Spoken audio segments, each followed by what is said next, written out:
Good morning. I would like to call the executive committee for Tuesday, January 25th to order. If we can get a roll call, please. Mr. Lear? Present. Mr. Hess? Present. Ms. Polk? Ms. Weber? Present. Mr. Payton? Present. Ms. Parker? Mr. Fairfield? Mr. Carrico? Present. Mr. Featherling? Present. Mr. Miller? Present. Mr. Long? Present. Mr. Hunter? Mr. Wheeler? Present. Mr. Seroy? Present. We have a quorum. Thank you. No public comment today. Approval of the minutes, December 23rd. Is there a motion on that? Mr. Long, second. Mrs. Parker, all those in favor say aye. Aye. Those opposed, same sign. Motion carries.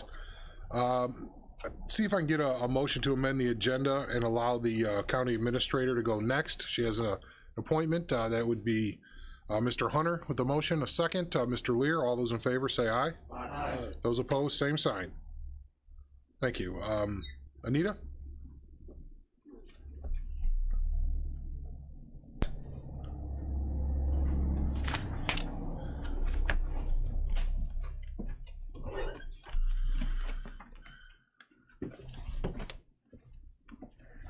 Thank you for adjusting the agenda there for me. I appreciate that. Sometimes hard to juggle all the things going on. So I did send to you, included in your packet, are two reports for the end of the year. The first I wanted to touch on is the 2021 turnover rate, and I typically in January kind of give you an overview of where our staffing changes occurred during the year. And as you can see, what I do is get kind of an average number of employees during the year. And you can see there was a drop in the number of employees during 2021. We went from 503 a year ago to 466 currently, so about 40 less people. Terminations is really a big change. It actually doubled. So we went from 55 to 111 terminations in the year. There were 16 retirements, and the rest, 94, were either voluntary or involuntary terminations. So an actual 3% of our workforce. So 23% of our workforce left, and 3% of those were for retirement. So we're seeing what is typical. If you remember right, it was long about, I think, July or August when I talked to the group. I said, oh, what we heard coming was that there's going to be this big wave of terminations, and that's exactly what we've seen.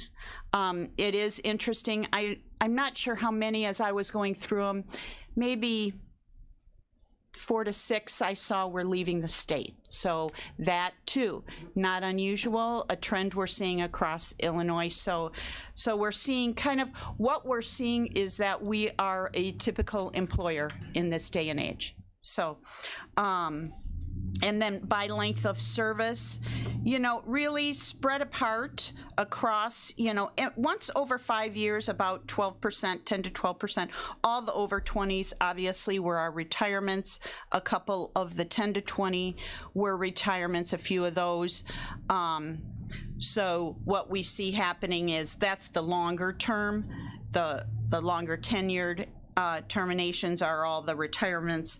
But that first year, trying to be able to get people to stay, once you hit 5 years, people kind of are locked in. But those first couple years, obviously, it's a fit or not a fit on either side.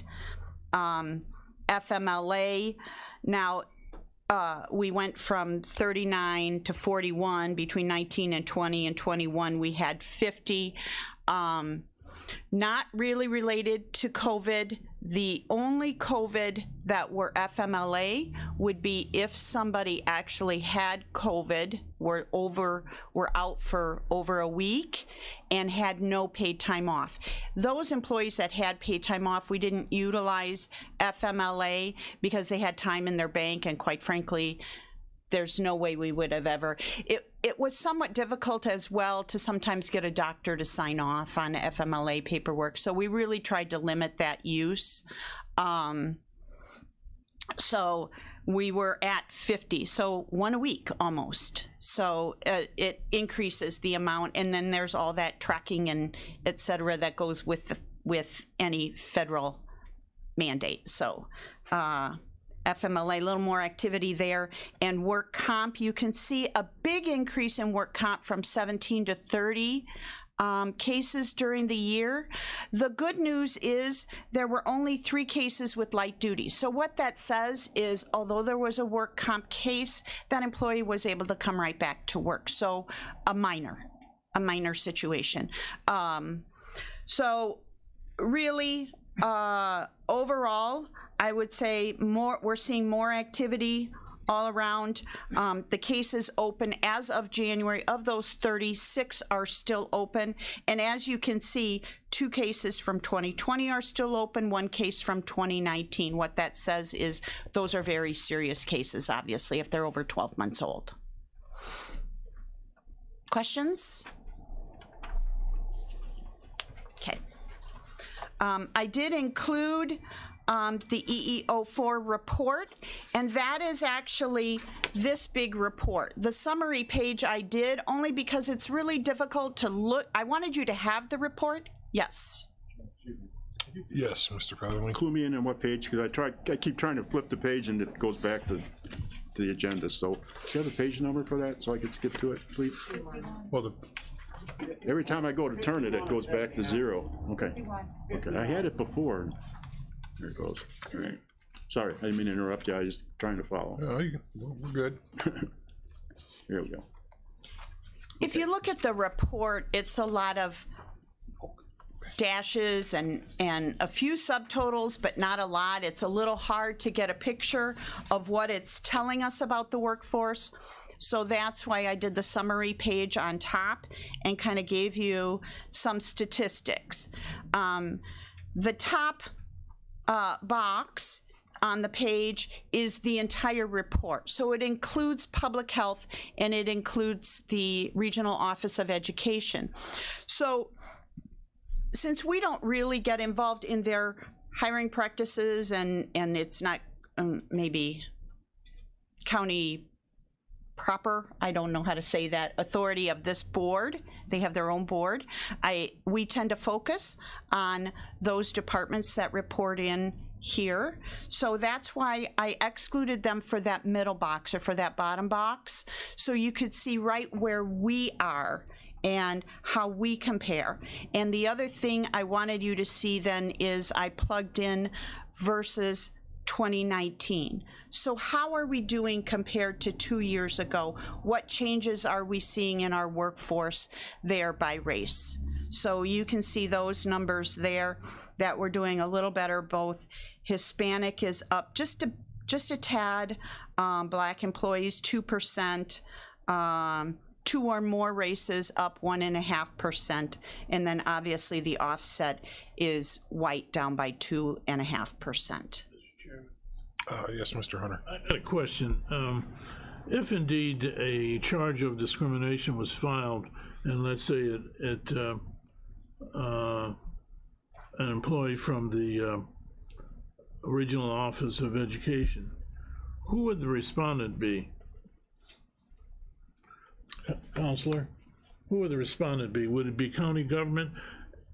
Because the regional office is under the authority of, I would assume, in some ways, the county of Kankakee, and you're saying that you didn't, it appeared, that would be the respondent? That's the respondent. Okay. Okay, with respect to those numbers that you gave in terms of the incremental increases, what are you doing in terms of enhancing the numbers that you have? Do you have a plan of action? Well, as you requested, what we did start doing in August is, in addition to the current job distribution and opening distribution, we added the NAACP and Mr. Pace under your request, and then Ms. Ojeda I believe, from the Hispanic Partnership. So we've targeted those. We did job fairs where we were targeting, trying to get more out in the public and trying to get a bigger face within the public. We've also started sharing all our jobs on Facebook to try to get a more visible and cross-section of the community. How about employment security? Did you provide them with? They are already automatically on our distribution. They have been. Okay, Okay? thank you. And so you did break it out, just the county that we have authority over, and you also have it, everybody all together as well. Correct. So you have both sets of numbers there to take Correct. a look at it. Correct. You can see the difference in the numbers. It's a little bit of difference there, but And finally, do you have an affirmative action committee? no, I No? don't. No, we do not. Okay. Any questions for Anita on these reports? EEO, was it 4, I believe? Yes, Every 2 years? every 2 years. So this is, Right. that's the cycle that's we're required to submit the report every 2 years. And the report is based, it's interesting, the report is only based on the payroll of, that includes June 30th. So although it was due July 4th, or January 4th, it is from the payroll dated June 30th. That includes the date June 30th. I think that's it. Appreciate it. Thank you. Thank you. The next up is presentations. The first one is a KCR3 report, kind of like, and Jasmine will come up and kind of run through that real quick. It's kind of a wrap up of 21, kind of what we've done in 21, so we can set that to the side and reference that and then move forward. So, Mr. Hunter. Yeah, just one comment. The only misgiving I have about this report, and it's not a misgiving, and it's micro in terms of comment. It'd be nice if we had it in color, because this report is amazing, and we can speak to organizations, our constituents, et cetera. It provides a lot of specificity, more than I would expect that we would provide in terms of being very transparent. And it's, you know, if you guys have looked at this, and I just told her earlier, I said, you did this? And she said, yeah, and I'm just elated at this, but it would probably pop out at you more if it was in color. It is in color. We just didn't print in color because it costs about 5 or 10 times as much for this committee. But you'll see the in color version up here on the screen. It'll be on our website in color. And if you would want one, we can 3-hole punch it right off our fancy pants new printer we have upstairs. I want one I want several. Just because you're going to run around and show people. Yes, I am. Yeah, Literally, I am. yeah. I mean, Well, maybe jog, not run, but yeah, or yeah, right. Crawl. yeah, that's about where I'm at too, Steve. So with that, we'll let Jasmine run through. She'll go through some of the highlights here. If you have any questions, you know, and if you do have any like specific numbers questions that aren't immediately available, let me know and we'll get those to you. You know, or we can talk about them in finance tomorrow. This was more of a, it's a wrap up, and if there's something that needs more specificity and we don't have the answer right now, we'll get it to you. Could I know you a member and you attend the Economic Alliance meetings? You know, would it? I think this, you know, this should be at the library as well too, and maybe a presentation could be made, you and Jasmine at the Economic Alliance meeting. This is really a nice document. All right, well, let's start running through it here. I think your mic's on. You got the floor, Jasmine. Yes, thank you. Good morning, everyone. I'm going to try to go through this quickly. Thank you for the comments, Steve. These pages are 40 pages long. So this is our Kankakee County Recovery Plan Performance Report. Really, the purpose of this report is to look back on this report. If people want to know how the ARPA funds were spent, allocated, what projects and things like that were done and considered, it's all in this report. We tried to highlight the key highlights. I want to make a mention that this is not required of us. Counties with more than 250,000 residents, this is required of them annually. So we still wanted to go ahead and do this report for transparency reasons. So. All right, so this is just a run through of 2021. I'll kind of run through this information quickly because you all are familiar with this already. So in July of 2021, the Kankakee County Respond, Revitalize, and Reinvest initiative was introduced. That's when our launch report launched and the subcommittees were initially introduced to kind of address these key areas for the response to the COVID-19 pandemic. Policies were later established in August of 2021. Right here, you'll see that the county board separated the ARPA funds into two separate funds, the ARPA fund and the lost revenue fund. And as of 2021, January 1st, 2022, actually, $2,225,879 was allocated from the ARPA fund in 2021. Now, American Rescue Plan Act funding can also be used to replace lost revenue dollars from the COVID-19 pandemic, which is a good thing because that helps replace local tax dollars so they wouldn't have to pay for these things that we're going to talk about. $2,164,512 was allocated from the lost revenue fund. In total, the county will get $21.3 million. The first half was already launched or tranched. I don't know the word for that. It was already released. So the second half will be released sometime this year in 2022.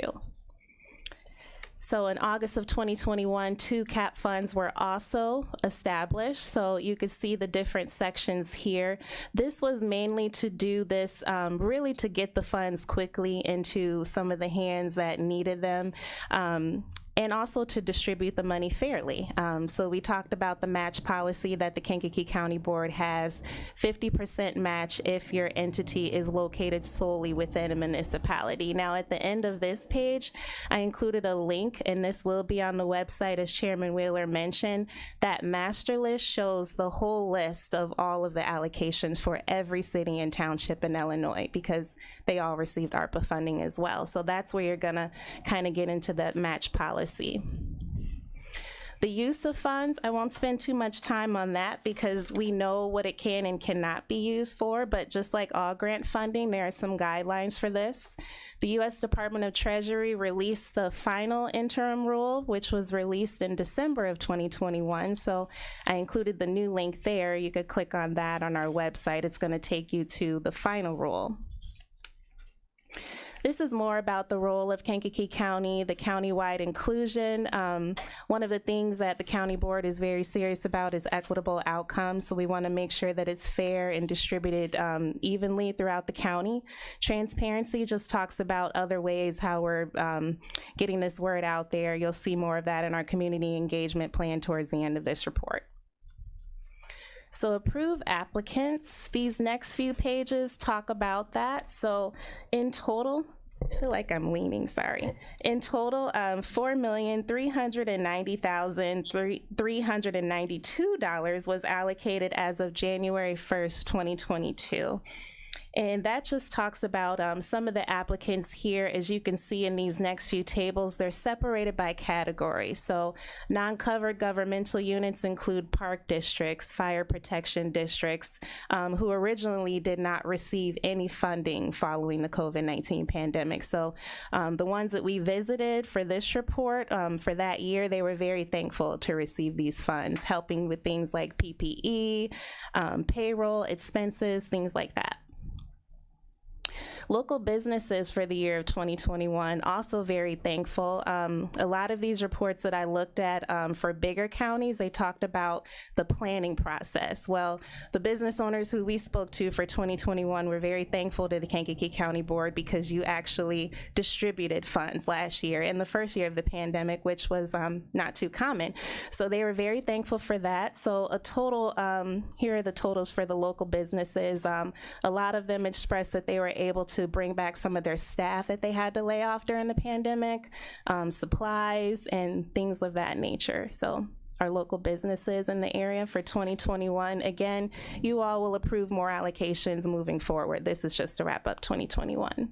And we also included some pictures later in the report. Here are a list of nonprofits. These nonprofits were able to demonstrate a negative financial impact through the supporting documentation. So I just want to note that. We'll talk about these more in our report later on, but here's a list of those for 2021. ARPA funds, you know how these can be used and addressed, but it's to address the negative impact of COVID-19. So ARPA funds are different from lost revenue funds, so that's why you see the report separated between the two. So we'll start with our vaccination ad series. I see Mr. John Beavis there in the back from the Health Department. We partnered with City News and Taylor Publications. Kankakee County Board approved $10,000.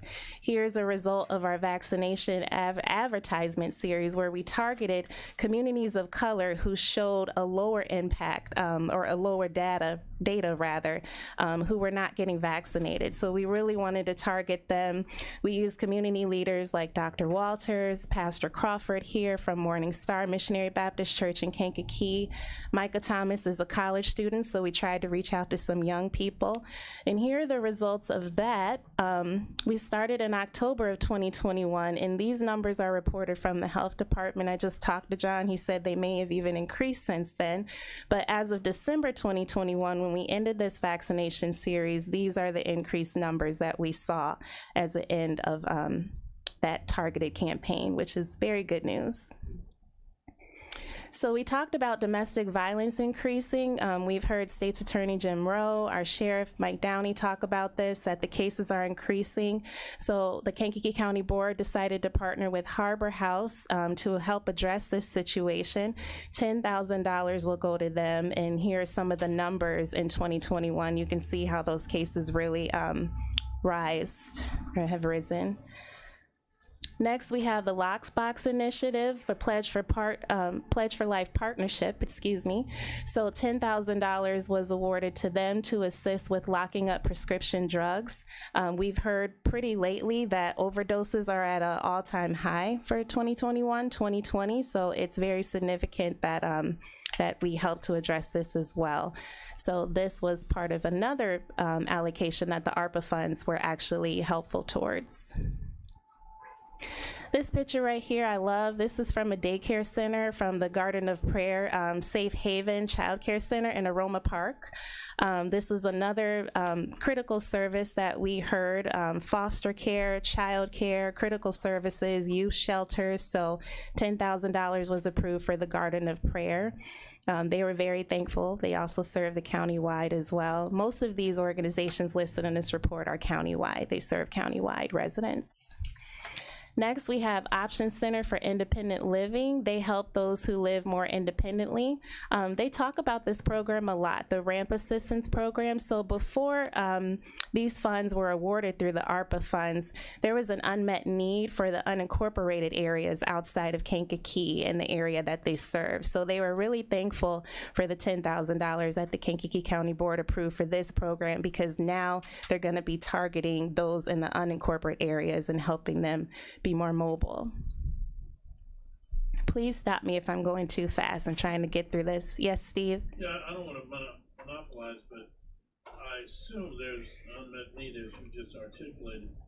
Is there a possibility we could get a better price for these, and as much as I'm sure there's going to be multiple requests? That would be up to you all, so, or the chairman, but yeah, moving forward in 2021, are you talking about the price for the program or? The actual ramps.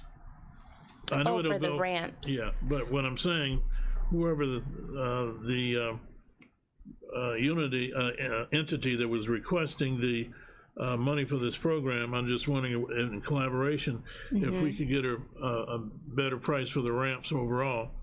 If I could, all of these entities demonstrated a financial impact of 19 to 20. So we funded them at $10,000, and this is what they chose to use it for. So we're not creating a program with them, if that makes sense. So this is just a report of what those people are doing with those funds. so we're not engaged in purchasing ramps. I I think they could. Yeah. And I think it could be a part of a larger ask, because I know that they want to do this program exponentially countywide. Yeah, I'm just saying in collaboration and whoever the entity is who's applying for the funds, we could articulate, hey, you guys are gonna use them for these ramps, you may wanna get a better deal. That's all I'm saying. I would agree, yeah. And you'll see that too. I'm doing videos for all of the ones that are listed in this report, specifically the ones with photos. So in my video coming up with Option Center, you'll hear more from Dan about that and how they plan to utilize it. So. Thank you. Next, we have financial assistance to small businesses in Kankakee County. This picture is from Tracy Albers, owner of Tracy Pet Styling in Grant Park. I also want to thank the board members who came with me to a lot of these places. So she was one of the ones that we use as an example who was able to bring back some of her staff that she had to lay off during the pandemic, bring them back to work, pay for some expenses as well. These are just more photos that we have here. Up top is Garden of Prayer Youth Center. Here's options that we just talked about with Dan and Dr. Polk. The bottom, Kankakee County Humane Foundation, they also received funds as well. Manteno Fire Protection District. And then in the middle, we have Child Network at the bottom, and then we have Pledge for Life. On the next few pages, we have Bourbonnais Township Park District and the Moments Park District. So lost revenue funds, I'll speed through these quickly. So these came out of lost revenue funds, which are different from the ARPA funds. So lost revenue helps to replace those tax dollars. So Kankakee County Courthouse will be undergoing major renovations, and this is a building where a majority of the services are used in Kankakee County. So it's a big need there. Next, we have public safety. You can see this list right here. Here are some of the expenses that help with the lost revenue funds. Continues to be a big need, and if you like to see more, the sheriff talks about the importance of these funds in this video link here. Next, we have Kankakee County Coroner. Again, if you'd like to hear more from the coroner's office, we also did a video there, but they saw a need as well in equipment, technology upgrades to prepare for the future and the unknown and things of that nature. So responding to the pandemic and preparing for what's to come. In Pembroke, the repair pumping station is another big project. So it's not to exceed $150,000 and 855. I can't say these numbers. 150,855. So we've been talking about this for quite some time, but it's still in development for Pembroke. But that is happening if anyone's watching from Pembroke. Next, we have the Kankakee County website. This is a preview of our latest website. It's going really well. This is kind of what the homepage will look like right here. So this is kind of like a sneak peek. This project was to enhance communication with the public. So again, a much needed project. Really, the pandemic changed a lot of things, and you have to figure out how to communicate with your residents in a more digital way. So this project will do that. We talked about the voting machines that also came out of lost revenue funds as well. We'll be doing a video with Dan coming up, and you'll hear more about that as well. These next few charts kind of break down for 2021. So 2021 approved allocations, we had 49% come out of lost revenue and 51% come out of ARPA and COVID-19 response. And then again, the total up here is at the top that was allocated for 2021. Additional projects will continue to be underway to better serve the public as well and prepare for future crisis. The next chart breaks it down even further. Nonprofits and small businesses that we saw earlier, non-covered governmental units, and county government operations.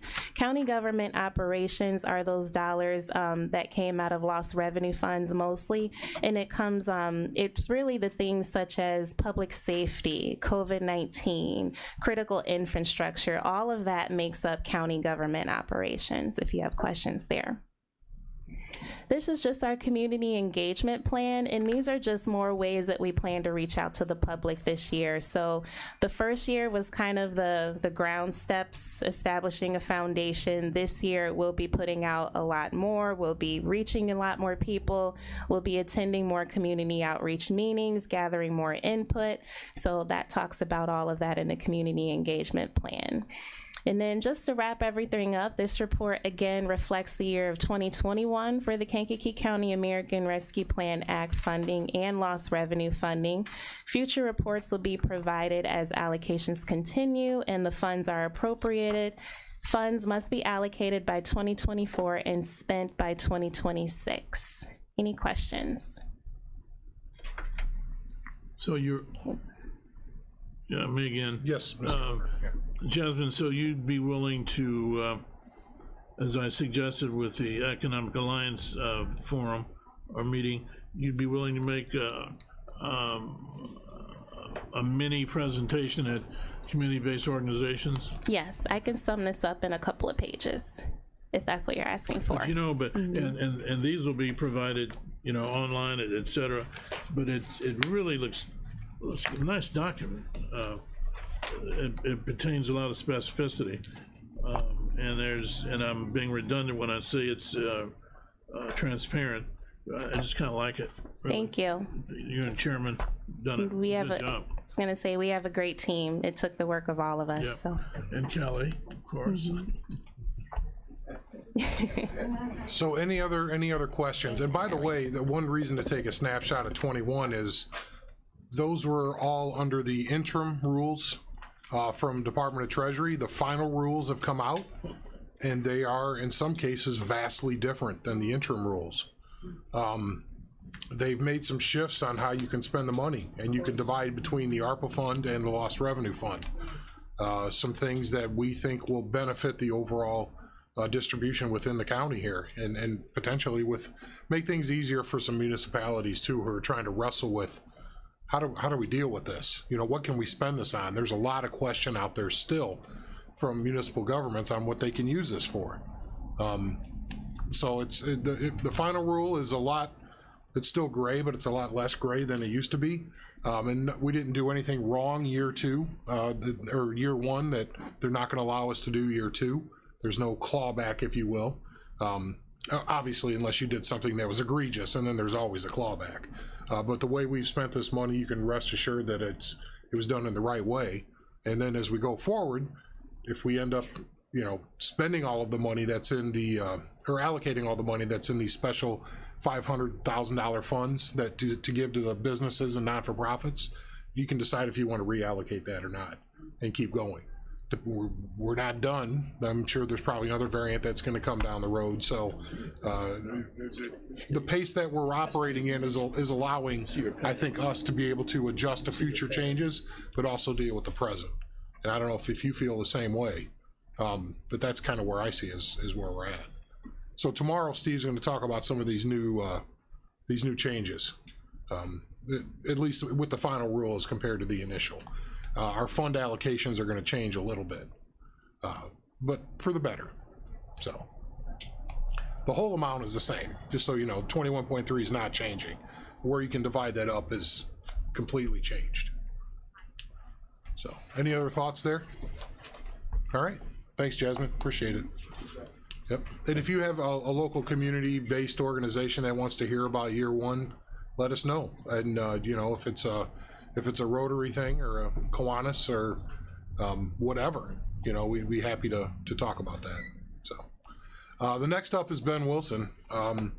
We also have our year one report for our e-waste program, which is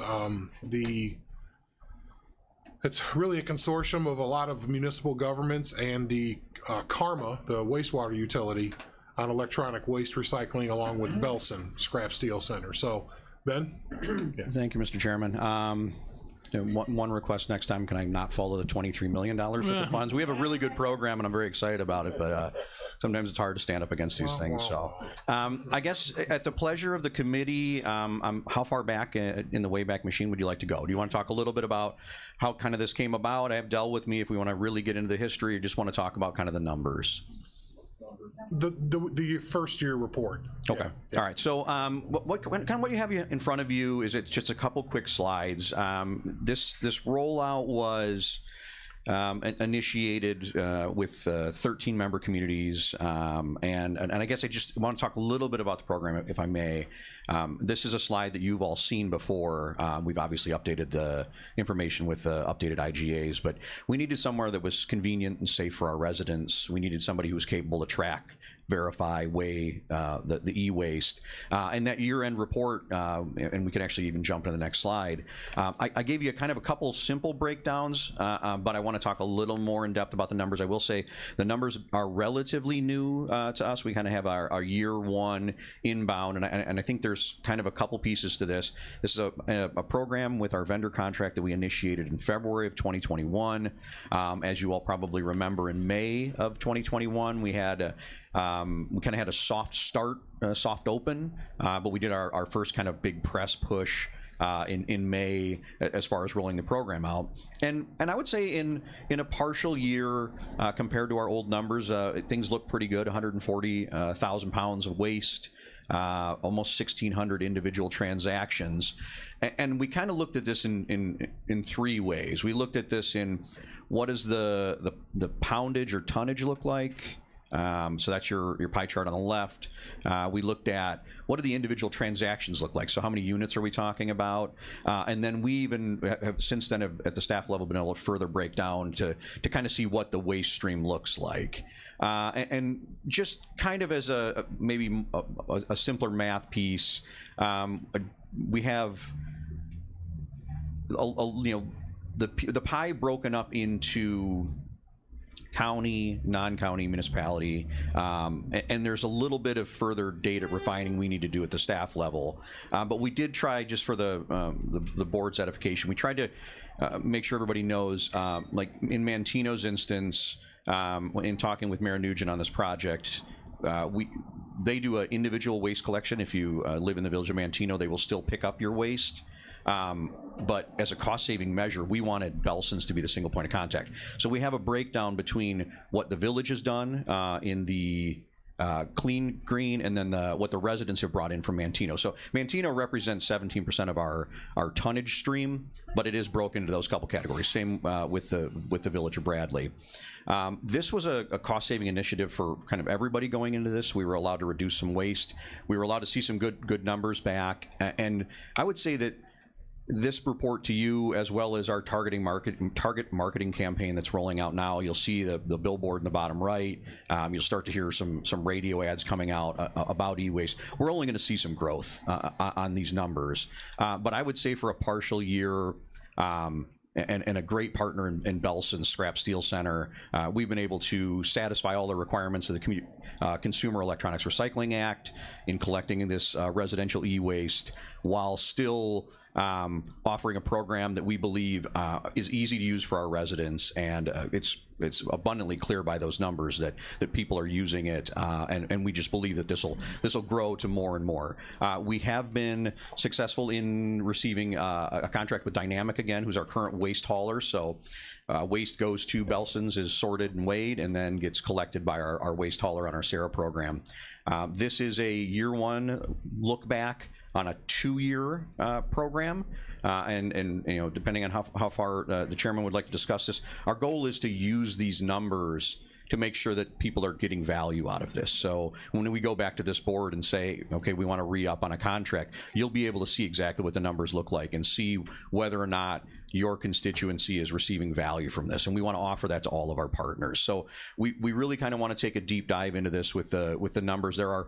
There are people who live at a certain address, maybe are listed as Bradley or Bourbonnais. We want to make sure all of that stuff's clean, but this was kind of a first look at those numbers for this board, and then subsequently we'll be taking this out and sharing this with the remaining groups. So I did a few pieces of cleanup since the chairman's seen it, so we did a little less than 1% number in there, kind of a little piece of those cleanups, so that way this might morph a little bit, but we think it's a pretty good image for everybody to see about the program for year one. Start with, let's go Mr. Lear first, and then Mr. Featherwing. Thank you, Mr. Chairman.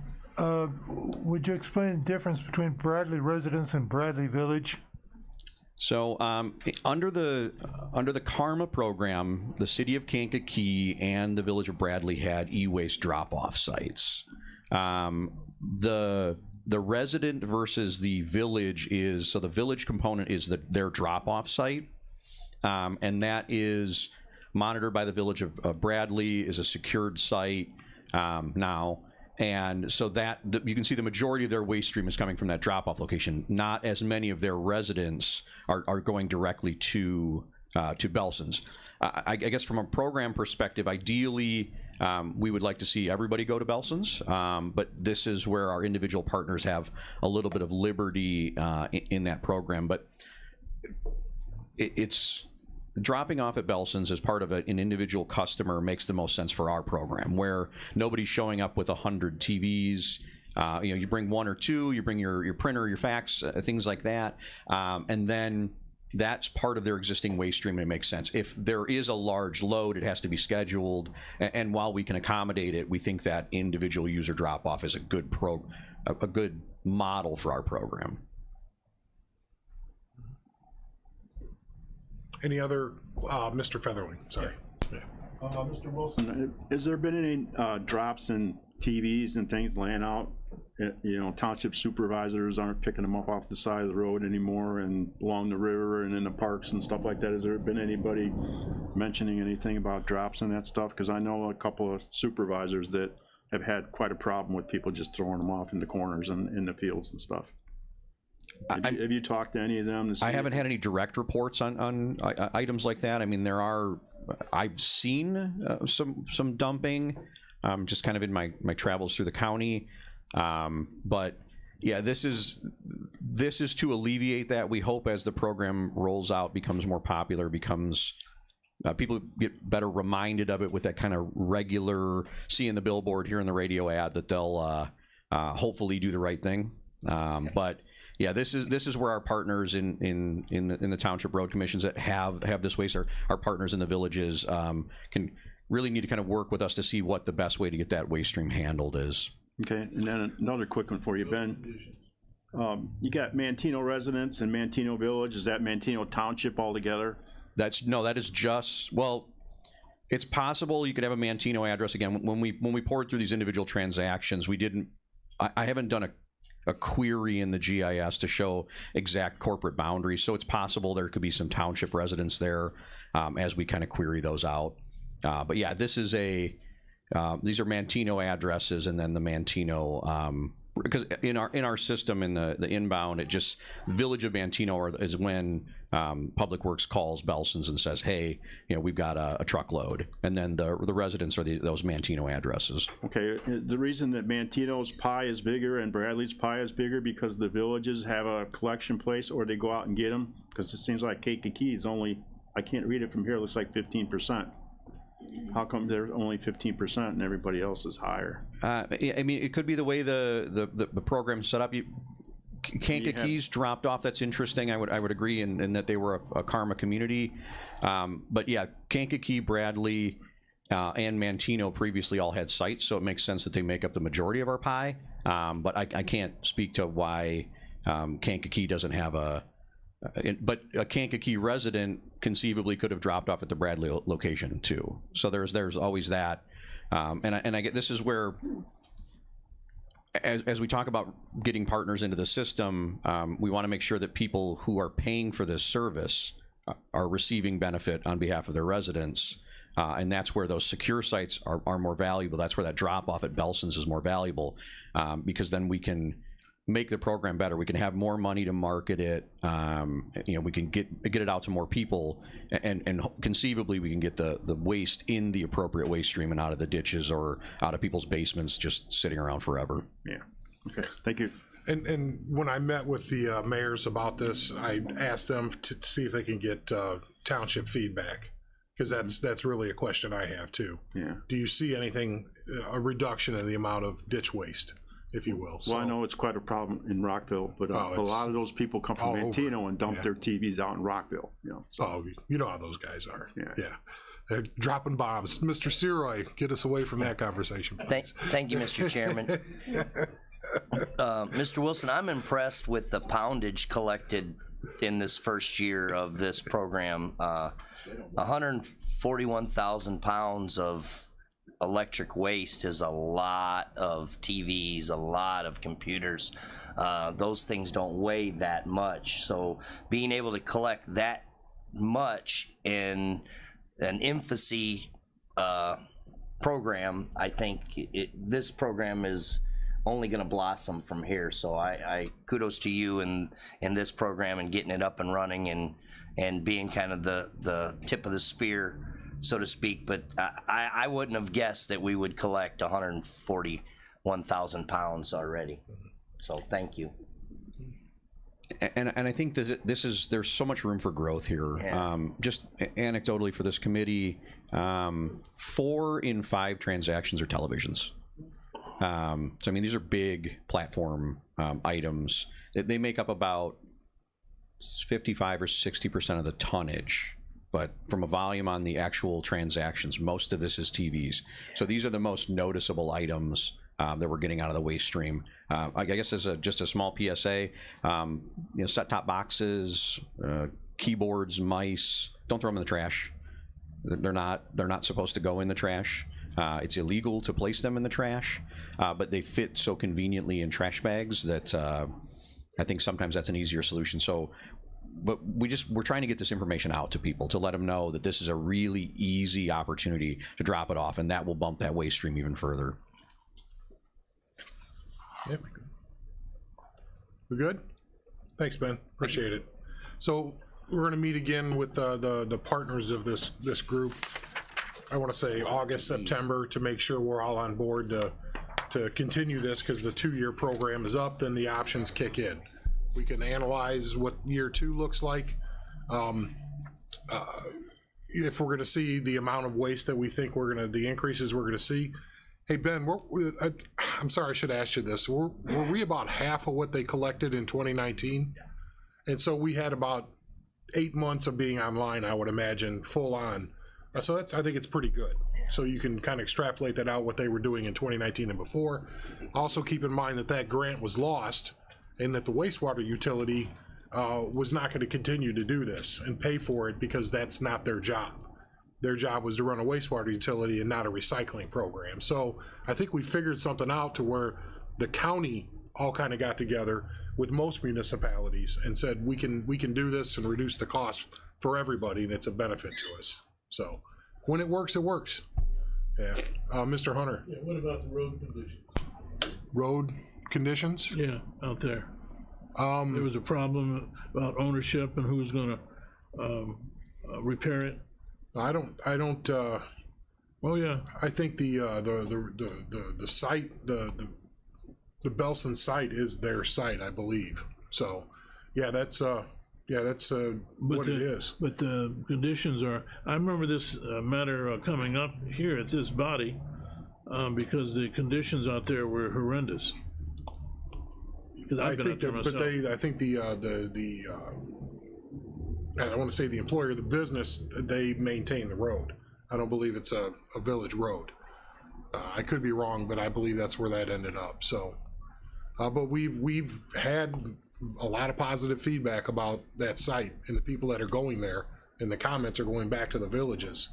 So, yeah, it makes sense in terms of people not going out to Karma and so forth, and Public Works. But I mean, I was just concerned about the condition of the roads out there, and I know I can't remember which body or which committee this came up at, but there were concerns about the conditions of the road. What were we seeing? Mostly Saturdays, Ben, when people were going there, because then there's no trucks. Yeah. Yeah, so I would say there's a preference on Saturday transactions. I mean, there's a lot less truck traffic in the steel business on those days, and really that's, if you're off during the day, it's great. I mean, I would say for most, most of the working public, those are great days for people to get there. I would say that, I mean, I've driven that road quite a bit. Chairman Wheeler and Dell and various other community members have had quite a few meetings out there with the team at Belson's. There's always vehicles parked out there, but it's always pretty easy. You go in the right side, you come out the left side. I mean, there might be a truck turning, and it's just it's part of being in traffic. But I've never felt I drive just a regular car, not a truck or anything.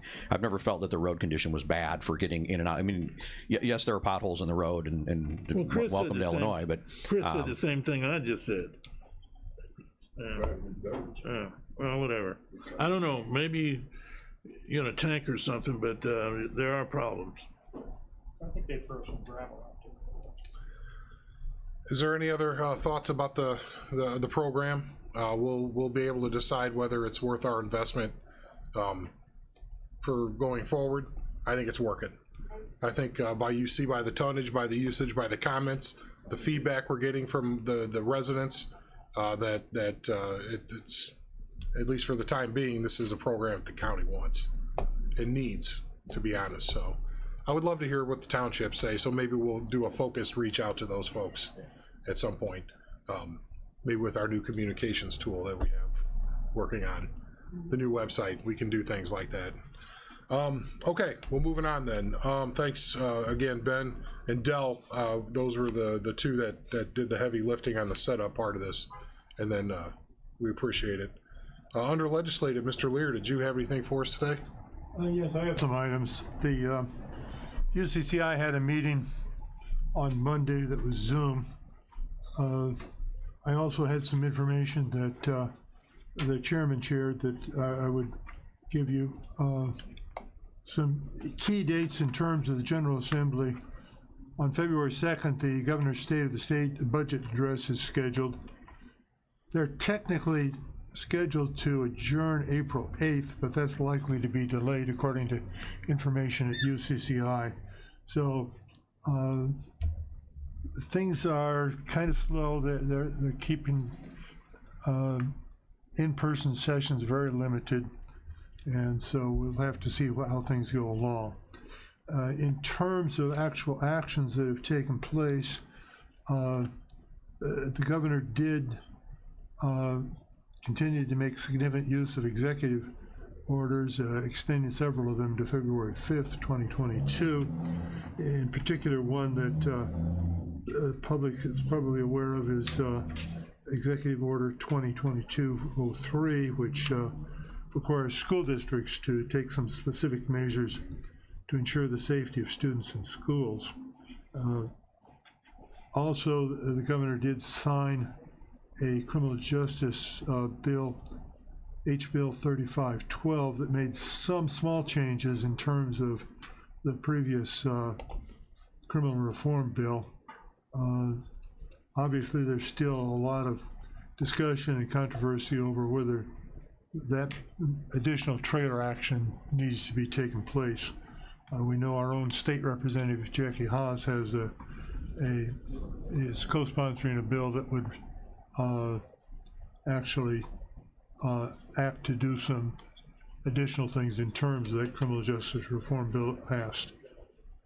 The governor did sign a bill, House Bill 1953, that would clarify some of the things in the election code, and the governor signed House Bill 3138, creating judicial subcircuits in some of the counties, but a lawsuit has now been filed in regard to that, so that's something that's quite controversial. One bill that we probably want to follow is Senate Bill 3139. That's going to deal with reimbursement for probation and the probation department, and gradually increases that reimbursement to 100%. So hopefully that bill moves along. At the UCCI meeting itself, the state treasurer, Mike Fredericks, was speaking, and he listed about 6 different programs that the state treasurer's office conducts. The college savings program, the secure choice program for making it easier to have retirement plans for employees in smaller businesses, the Illinois Fund program, the ePay program, and the unclaimed property. He made a little bet that if someone of the 50 people that were on board or maybe even a county had some unclaimed property, and then later in the meeting acknowledged they'd done some research and identified that, in fact, it was true that some of the people on. So those that are viewing this and the public may want to get back to that state treasurer's website and look to see whether they've got any unclaimed property, or maybe they know someone that would need to do that. At UCCI, they also mentioned that there's a plan in place to have some regional meetings. And one of the things that I think is important for our board members is one of the agendas at these regional meetings would be training on Freedom of Information Act and Open Meetings Act, as that's clearly something that board members need to continue to be conscious of. I would also mention a couple of bills that are going through the legislature. Senate Bill 3460 is a bill that would allow county board to deal with an issue if a member of the county board was charged with certain crimes and could be, if this bill were to pass, the board could put such an individual on paid administrative leave. There's also bills dealing with wind energy facilities. These bills are something that we probably would want to oppose, as they would limit the ability of what county could do and would establish statewide standards. This is something that the wind energy people are trying to accomplish, but it really would limit the flexibility that we'd have in this county. So that's one bill we want to be conscious of, and as we look at it closer, decide if it's one we need to oppose. So those are the things that I have right now. Okay. I appreciate that. Any questions about any of those for Steve? I know it's a gloss over, but we can get you more information if you need it. I tend to send out the emails when I get these updates as well from our lobbying firm, and discuss things with them at times we need to take action. So, Mr. Featherling. Can you possibly get more information on that wind farm situation? I've heard a lot of stories from different people about taking our, ability to restrict or where they go and how they go, and then just give them a free run of the county. And there's nothing we can really do about it. And I don't know if Dell's still back there or not, but if he could, find out some information for us and update us on, that definitely affects us big time here. Right. We don't want to have it crammed down our throats if the people don't want it.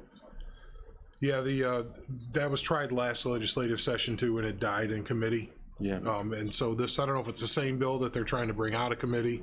I'm not sure. From the last session, but believe me, our lobbyist and our senator, who is the chair of the Ag Committee, which obviously has a very big interest in this as well, and our state rep are all very much well aware of our feeling about wind energy. Which is and our local senator. control and siting. Which is our senator that would be representing us in there? Well, right now it's Senator Joyce. Joyce, okay. Yeah, until the end of this session. Yeah. And then we have 3? Yeah. 3, 4, 5. Yeah, Hey, we have a whole bunch of them. Mantino's got 3, I think. Yeah. So 2 anyway, Yep. for sure.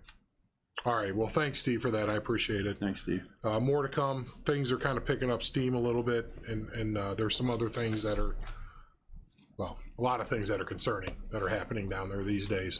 And even what's not happening is also concerning as well. So, information services. Kevin, do you have anything for us today? Yeah, it's good. Yeah.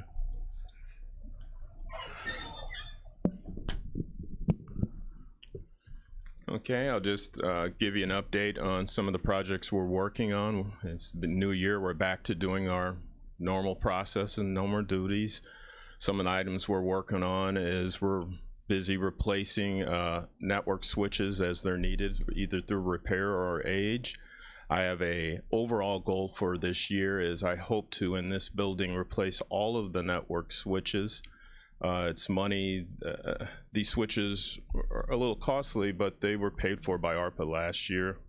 What we need more is no more emergencies that happen that allow us to interact. They're basically future-proofing us. Our network's fine now, but we want to have additional capacity for the new things that might come up.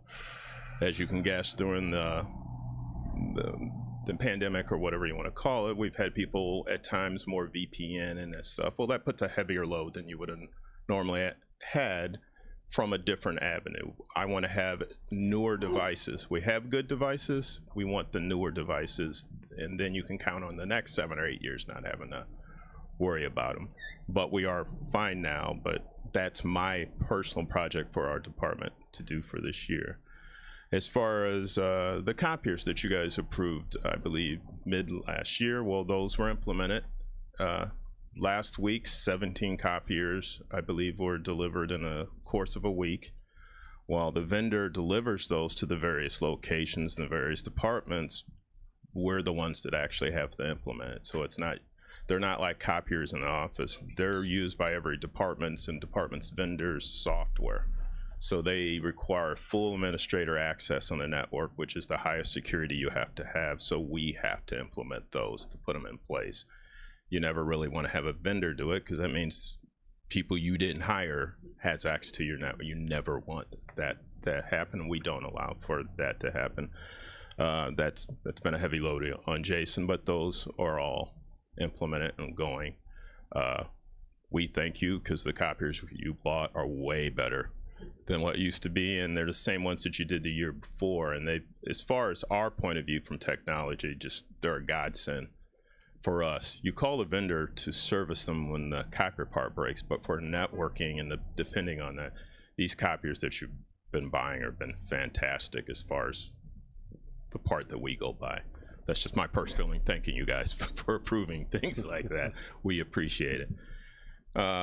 As far as we're doing projects like on the 5th floor, we've discussed it. We're replacing their existing video cameras for the 5th floor. There's their security, but mainly they use it for notification when somebody's at the front door and they know who's in their facility.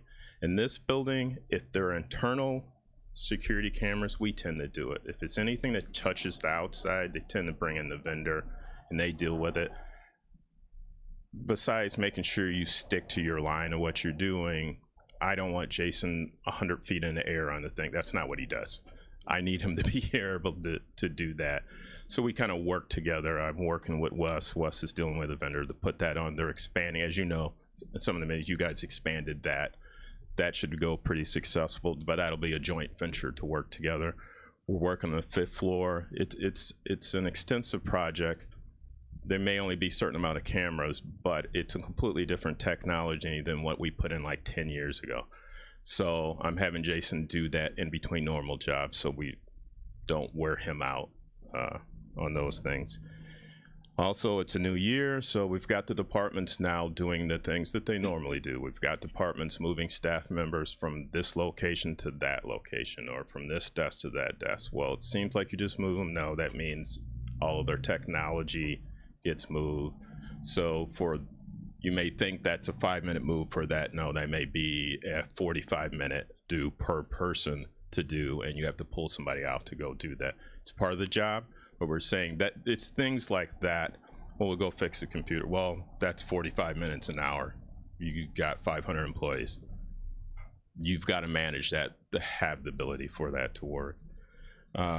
I don't want to go into the daily things to do, but we do something in every office. We've set up new expanded shares for the state's attorney for a project they needed on a short notice. The jury had printers break down. We went in the jury was shut down if they didn't have the printer. Those are the things that they use to send out to the public to schedule their juries, which are for the courts.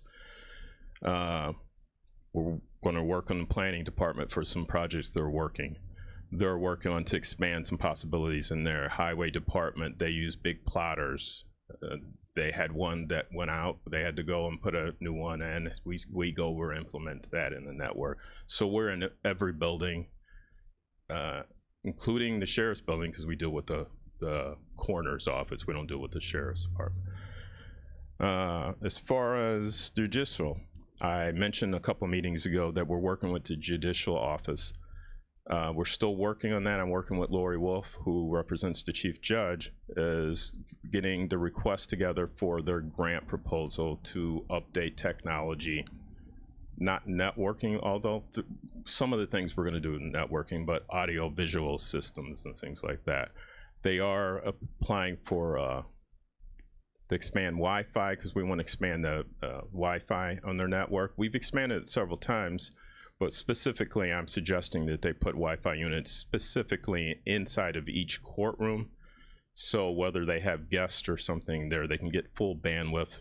In the day of needing bi-directional video, you want that to stutter as least amount possible, so court cases aren't slowing down. So we're working on that. That should be paid. All these projects should be paid for the grant if they get approved. They need my numbers. I just got something back to them. As the chairman has talked about, we hope soon to be moved on to our new county website. Well, that leaves those departments that aren't part of us needed to have landing pages that's still in existence. We've met with the chief judge, the chairman, and Jasmine and I. We met with them. We found a solution that we believe, at least in the short terms, that'll make sure that they never go down during this process. They'll still have a presence with the community, to the voters, so they'll have full access. I'm individually talking to some of the other departments. Probation, that's a court service office. And I'm going to talk to the circuit clerk to move on to their new things that they already have going. But we're not leaving anybody high and dry. This is thought out. It should be pretty smooth, given people don't present something to us that we don't know about, but meetings are happening. It's being planned out. The number one goal for this building and this office is to make sure that the chairman's and Jasmine's project goes smoothly. We believe that should go as smooth as anything can go on that level. That's a large project that they're working on. That's a complicated project, and they got a lot of pieces that are floating around. And lastly, this is addressing some questions we're starting to get from you as board members. Some of you've heard me say the thing over and over again, is emails and suspicious emails. It's the beginning of the year. Some of you have been here, you know I tell you this every year. Basically from January to the March, that's your dangerous email time. This is the time that they try to fool you, and they get better at it every year. You've had the questions by some of you, and if they're good questions, is what should I do when I see it? I'm going to give you a default thing to do. If there's any question, delete it. Don't forward on to somebody. Don't reply to it. Just delete it. Nothing that would be sent to you on that county email is life or death. Now, there's not something that's so essential that you couldn't delete it and then send an email to that person that you need and say, hey, did you mean to contact me? Don't even reference that old email. You know, just say, did you need to contact me? That's all you got to do. Or if you know their phone number, just call them. You have any question, delete it. Whatever you do, do not forward it, because then now you're the spammer. Or if you're forwarding on an email that did have a Trojan on there, now you're the highly suspicious thing. And what you end up done, and this has happened in the past, none of you have done this. I've had people forward on things that were suspicious that were Trojans. Then we got on a blacklist, and now none of the county emails could transact for a week because nobody else would. Well, that's not a little deal. There's the marshal services, the finance department needs to transact with whoever. We have the treasury department, need to, everything corresponds on email. So if it's suspicious, just delete it. That's all you got to do. I also recommend that you go in the trash and remove it from there. But the most part, just delete it. It's nothing that you would be getting is so essential that you have to correspond with them that second. They're important, but it's not a bi-directional important. And no one in the county would ask you for money at any time for any reason. And you legally can't ask for money at a time. You can't campaign in using this county. You can only transact communications. So everything you get through the email in general is going to be posted to the site because it's a public thing. So while it's important that you get it and you'd like to have it before you have that meeting, it's not so essential that you need to jeopardize yourselves, we're going to be protected. You're probably answering it on your regular computer at home. We're not protecting that. Don't jeopardize yourself, just delete it. So. Go with Mr. Seroy first. Thank you, Mr. Chairman. So Kevin, are you saying that when I got the email from Andy and he was stuck in India and needed the Walmart cards, I shouldn't have sent them? I'm not even going to say anything about that. I'll let the chairman on that. But no, I appreciate all the info, Kevin. You're not the only one that gets those. And they're going, what I'm basically saying is you're going to get these on a regular basis, because as I said, they're never coming from whoever's name. If you highlight over, you'll see their Gmail accounts, their live.com. So you wonder, well, why aren't they being caught by a virus? Because they're not actually that. They're coming from a legitimate email thing. They may have illegitimate purposes, but they're counting on you clicking on something that'll go somewhere. There's nothing harmful usually in there. They're waiting for you to click on. You'll click on a link, it'll go to a server, it'll upload to your thing, and boom, you're done. And that'll be in microseconds. Yeah. Mr. Featherling? Why do we even bother with the email then? The cost of the email, when I can go on the county website and pick the agenda and get the minutes from the last meeting and all that stuff right there on the website. It was started years ago when it was a new thing. We have instantaneous texting. That'd be usually interfere with that. That'd be more of a concern, question to ask for the chairman, and where you want to go with that. It's still commonplace. I mean, I can't really think why we have email. Yeah, why bother with the? He meant for the board members, I believe. For board members, because it's you have to communicate with your constituents, and it's supposed to be through official email. Yeah, actually, that's why you have it. People have to be able to get a hold of you electronically via email. But we have a list and it's got everybody's email address on it. I can send something to Craig. You get it. I don't have to use the county site to do that. The people that are in the county need to know how to get a hold of you. It's on a list of paper. It's got it right there. That's the county email address. You get online and you get my email address right on the county website. I believe what the chairman is saying is why it was implemented in the first place is to allow the public. I feel like we're doing this. Yeah, well, I'm just saying we spend a lot of money on the email, and everything's made out to John. We need this, John. We need that. Hey, why am I have to go through all that stuff? Why bother even looking at it? And go back to smoke signals and carrier pigeons. Or text messages. Yeah. Mr. Carrico. What do you spend on that every year? Kevin, I have a question. We know that I use the email quite often to check stuff, and so have you ever thought about it, or maybe have already, implemented this or not, but having a short training on cybersecurity for the county? What do you mean by that? Well, there are a lot of other organizations that will have a cybersecurity training, so that way they get a little bit more informed of what to do or not to do. We don't click on that one. The issues that you got, I'm being kind. The issues that you guys have, we don't have throughout the county. Okay. So just primarily with the county board? Yeah. Is that what you're talking about? Yes. We just don't have a problem. I mean, I'm just being kind to you. No, that's fine. That's fine. We don't have that problem. Okay. Yeah, when there's a spoof, or should I say, that says it's from me, or actually Mr. Seroy had his name on a spoof, and they're asking for some type of remuneration, they're going to rely on them fooling people here. If a county employee got that from me, they'd probably laugh and then delete it, even if they thought it was real. Right, they know what to do. They're getting better. You're not winning the Nigerian lottery anymore. This is the way people are going. Does that make sense? This is the new way that the scammers, or they're calling your phone and getting you to sign up for stuff.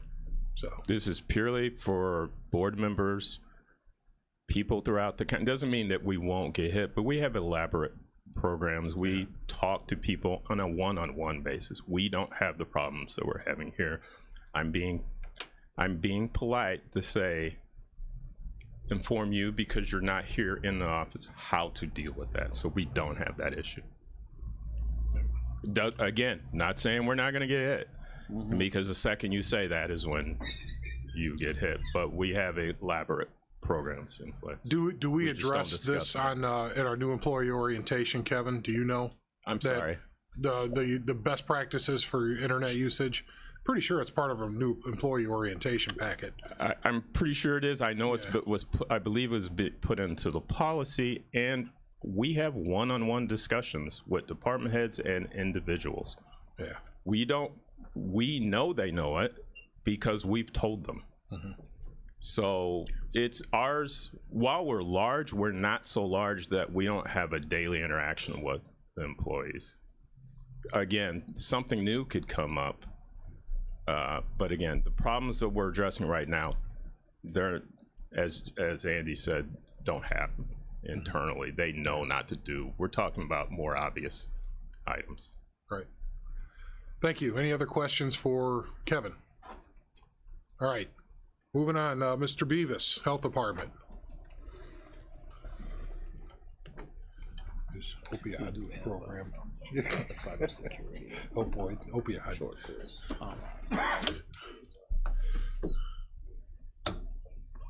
Good morning, everyone. Obviously, you've got my report. I apologize for not being able to attend last month's meeting, but I was out of state, so I enjoyed my time, but I'm back now.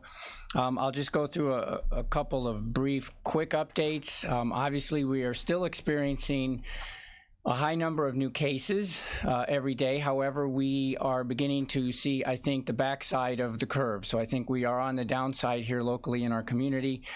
In the last 5 days, as of this report, which from 5 days ago, these numbers, we were at 26,686 confirmed COVID cases in our community. In the 5 days since, as of this morning, we're at 27,267. That's a number you're not going to have on your report because I pulled it this morning before this meeting to just kind of see where we were at in the last 5 days in terms of our daily numbers. We had been experiencing approximately 200 or more cases a day with the surge in its height, but in the last 5 days we've been averaging around 100, and I think the last few days actually, according to CDC's numbers, even are under 100, like 95, 92, something like that. So Omicron or Delta or a combination of whatever is going through our area and the state does seem to be slowly starting to come down again, which is a positive. Then obviously we continue to have people getting vaccinated, whether it's their first, their second, their booster, and then we're holding the clinics. So our vaccination rate for fully vaccinated in our county is at 48.3 as of today, 48.2 on the report I did a few days ago. With that, I'll answer any questions. I know that we also had put out on our Facebook page an advertisement for yesterday in relation to the overdose event that happened last week. The state had reached out to the health department, and in conjunction with Fifth Street Ministry Services, that is a community-based organization, a CBO out of Springfield. They have a mobile van. There are 5 of these throughout the state. They have one of them. It's called a WOW van. The acronym is WOW. It stands for Wellness on Wheels. They were at the Hippocrates Clinic yesterday to provide Narcan training, Narcan distribution. They also handed out some KN95 masks to individuals who came up for questions, answers, or services. And then they were able to also do some HIV testing and some hepatitis C testing. These wellness vans are located at 5 communities throughout the state.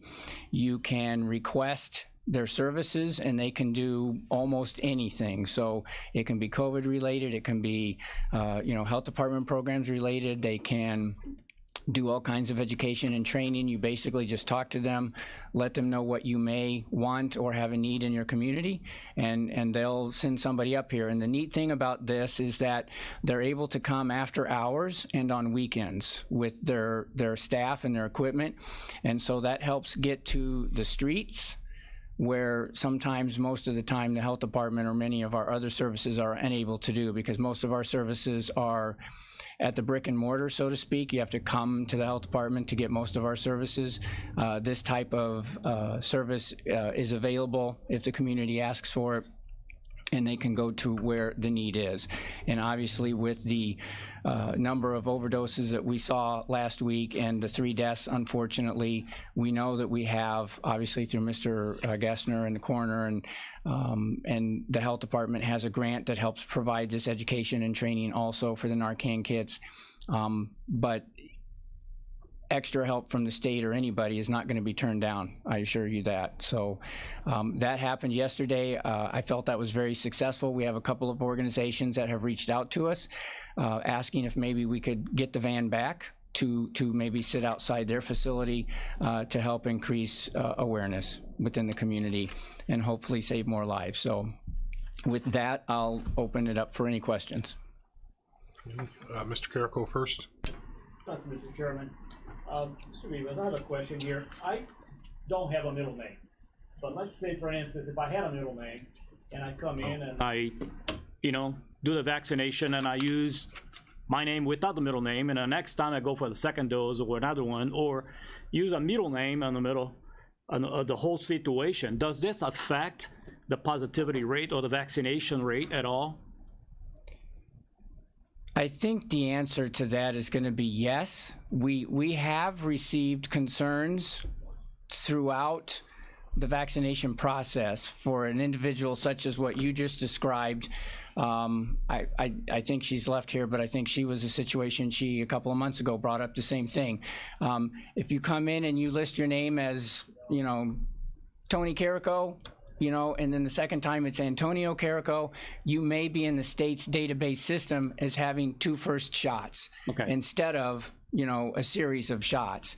And then ultimately, where sometimes these issues would come to a head is when you would go somewhere, let's say on a cruise, and you're trying to present your information that you're fully vaccinated, and when that agency would look you up, they were only seeing 1 vaccine and they would tell you you're not vaccinated.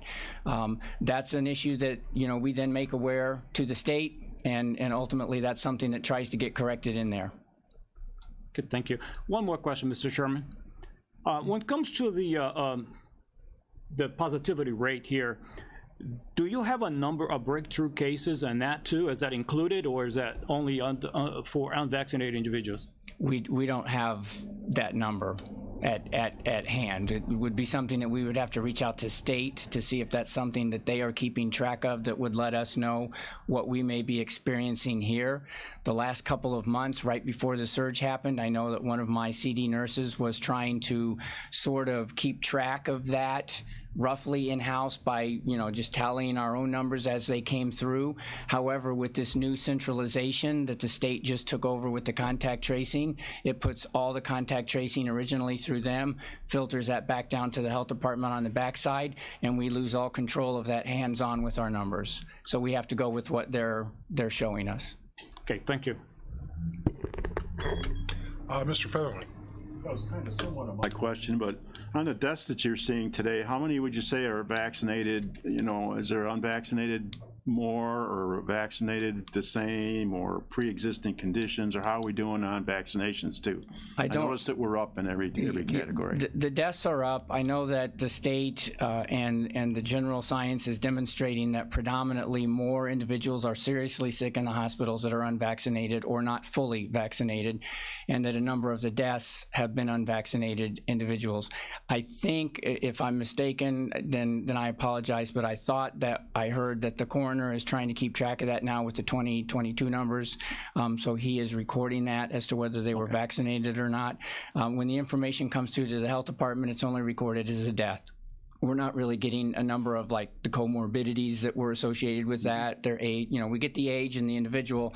However, but some of those nuances that the public would love to know, we're just not getting that information. It's not made known to us. So I just talked to Mr. Gessner and I could probably get that information. He may be able to provide you a better answer than I'm giving you now, yes. Okay, thank you. Any other questions for John? Jasmine, did you have something?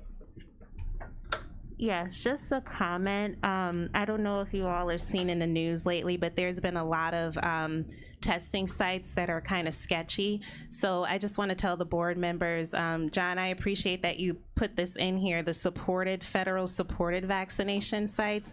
These are the places that you should probably be going to get tested. It's been in the news a lot lately that some of these testing sites are popping up in communities and they're not providing test results. People are getting their money taken. Tests are being thrown in the trash. So it's just something to be aware of, to kind of spread that word around in your community. Just be careful when you go to these testing sites and make sure that it's a legit one. So that's it. That is a great point, Jasmine. Thank you for bringing that up. And recently, if any of you have been paying attention to the news, we did have a facility here, the Center for COVID Control, I believe it was called, opened up a number of months ago and was doing tests on a daily basis. And I think maybe a large number of individuals from our community were going there. It wasn't that they weren't doing all of what they were supposed to be doing, and I think the surge in defense of themselves, obviously overwhelmed everybody.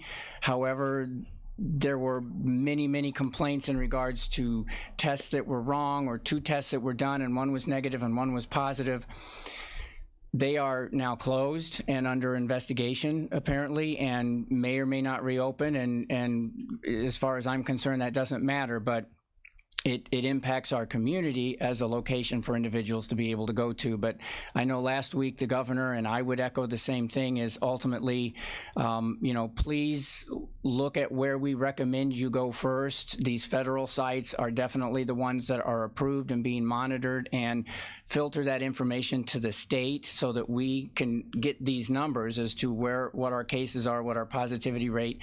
Many of these open up fly by night, got the money through the relief package, unfortunately, as amazing as it may seem, are not regulated by anybody.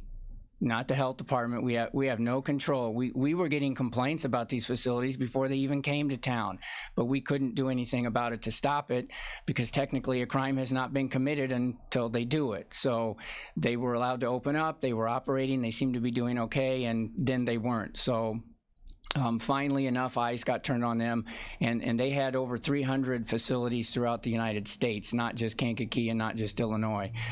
So they are being looked at, but many millions of dollars, unfortunately, which again, it amazes me as much money as goes through this ARPA and how much work has to be done, and the audits and everything that go in relation to that, and any of the grants that we have, that there is money that just apparently seems to get thrown out there, and some people can take advantage of it until they get caught. So Jasmine, thank you.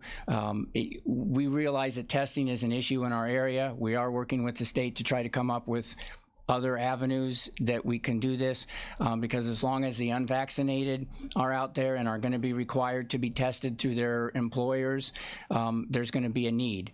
And unfortunately, that's thousands and thousands of people that need to be tested weekly, and we're limited into some of those resources, but it's not just us. Yeah, that the OSHA, well, non-mandate now, but that was what was swimming around in a lot of people's heads, were, the weekly testing that has to be prescribed to in order to make that work, and the accounting systems, the tracing of who's fully vaccinated, what that means when they need a booster, and so they're no longer fully vaccinated anymore. All of that stuff was a huge trick bag for employers. And how do you, if you just default to weekly testing, who's going to do that when you got 500 employees in 6 different buildings? Now, what about everybody else that has to do it out there? It's a pretty big deal. And if you can find a test. That's another great point. And again, I think as we slowly move from the pandemic to endemic, and things change, ultimately, one of the newer things is the president has indicated that he's going to make available home test kits. And so you can go on a website and sign up. I did it yesterday. It's very simple. You'll get four kits sent to your house. Whether you need 8 or 1, you'll get 4. However, understand that if any one of you or myself, in the privacy of my own home, do a nasal swab and it comes up positive, that doesn't tell the health department or the state that you're a positive case. And so again, we run into this situation where you know, if people aren't testing if they're sick and or notifying anybody that they're positive, we again lose control of what we were trying to accomplish with our contact tracing. And maybe it's going to just slowly get to that, sort of like the flu before COVID hit. It's, you know, if you're sick, you stay home. Exactly. You get yourself better, and then ultimately you go to see your physician if you don't. So we may get to that point, because with these tests, weekly testing of healthy people, positive people not telling that they are positive, it's just going to get lost in all the noise, so to speak, of everything that even the hospitals and the health departments and these other organizations are trying to do and have been doing as we segue out of, you know, the worst of this. Obviously, as we learn more and know more, you'll hear it, see it, but I'll be here to, you know, promote it. It'll be on our website as this changes. But I'm hopeful that, you know, as Omicron comes down, we won't have another Moricron come next, and then we'll see where we're at there, and maybe the layers of the onion will start to unpeel. Okay. Any other questions for John today? Yes, how do you get in touch with the wellness van? Who do you contact? If you would reach out to us, we can contact, and well, actually, you know what? I'll have that get put on our Facebook, but we can communicate that to you specifically so that you have a contact in order to do that. I can make that available to all of you. So for the legions of people watching this right now that are glued to every word, just tell them to call the health department if they have a question about the van. They already are. Yeah. But however, you know, obviously this is an organization that has this van, and there's a number of them. So ultimately a request gets made, they would process it. If they approve it, they may have to reach out to another van, because obviously they're on a schedule to go somewhere and do something for so many days or whatever. So we in this case, I know there's one in Joliet, for example, but the one we got on this short notice for this event was from Springfield. We could get one from Carbondale if that was what it was. But we can make that. Is it possible we could have our own? Well, maybe. I know that these vans came into existence around 2007 or 9, I think. There was a grant that IDPH, the Illinois Department of Public Health, made available to community-based organizations for these 5 vans, each organization getting one. And so those 5 grants must still be in existence, because it helps to maintain the van, the equipment, the repairs, and the staff for those vans and what it is that they do through that organization that received the grant. So it wasn't something that the health department was eligible to get back in the day. That's why I wasn't even aware of what it was until last week. It's a great supplemental thing to the community as a resource, but you would have to communicate with the organization if you get one to come out to your area, for example, for some services, and ask if there's another grant available for one. Okay, thank you. You're welcome. Anything else? Mr. Hunter? Thank you, Mr. Chairman. John, the bus came over to Hippocrates yesterday, and I called up the township supervisor, and the masks that they allocated were limited. And you take a look at the fully vaccinated of African Americans, only 38%. And Sam, what did they give you? One. Well, the masks that they were handing out yesterday are these KN95s, which the CDC has just recently recommended is a better mask to have than this type of a mask versus a cloth mask versus a no mask. Obviously, now that all of a sudden we're saying, here's the new toy that we need to have, the KN95 mask, those are limited in supplies. And so the state brought some and handed out, you know, they don't have thousands or millions of them, because right now across the country, that's another item that the President Biden has indicated he's going to make available to everybody is free masks. But I don't know how many masks that's going to get you. And obviously masks have a shelf life. If they become dirty, soiled, torn, you have to get rid of it and get it. This is still a safe measure. It's better than nothing. The masks that they handed out yesterday are a little bit better than this. And then obviously the the N95s, which have to be form-fitted to your face specifically, and those are harder to do. Those are more for medical hospitals and procedures, and they're the most protective type of mask, but that's not going to be something you're going to be able to buy, from a Walmart or a Target or somewhere like that. So the masks are slowly going to be introduced into the area, Mr. Hunter, and as more are made available. Obviously, we have to, just like the vaccines, we're going to have to focus on, long-term care facilities, employees, and those types of individuals, healthcare workers first, if they need those masks, before the public's really going to be able to get their hands on it. But continue to wear these types of masks versus no mask at all. Anything else? All right. Thank you, sir. Thank you so much. We don't have anything from schools today or VAC.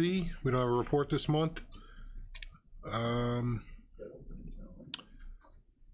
Yeah, I have the appointment of Brett Hare to the Zoning Board of Appeals. Is there a motion on that first? Mr. Featherling, second by Ms. Polk. You have the application there in front of you without any questions. Motion, we have a motion and a second. All those in favor say aye. Aye. Aye. Those opposed, same sign. Motion carries. Thank you so much. The openings, one on each of these, Clausen Park Drainage District, X-Line Creek Drainage District, and McGilvery Specials Drainage District. It's hard to say. 2 openings on Canavan Drainage Districts and 2 opening on Mantino number 9 Drainage District. Under new business, can I get a motion to combine and approve the reports that we canceled community service? So we're just going to approve them here. Mr. Carrico, second. Mr. Featherling, all those in favor say aye. Aye. Those opposed, same sign. Motion carries. If there's any questions, obviously you can track down those department heads. They'd be happy to talk to you about that. Under old business, anything? Yes, Ms. Polk. I'd like to say thank you to everybody that helped support the Dr. Martin Luther King Foundation activities, and also I have a program book when somebody can come and get them to give everyone. And definitely a big thank you to Miss Carol Weber for helping. Yes.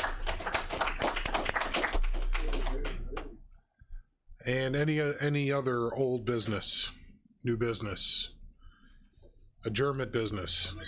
Mr. Hess, second, Mr. Featherling. All those in favor say aye. Aye. Those opposed, same sign.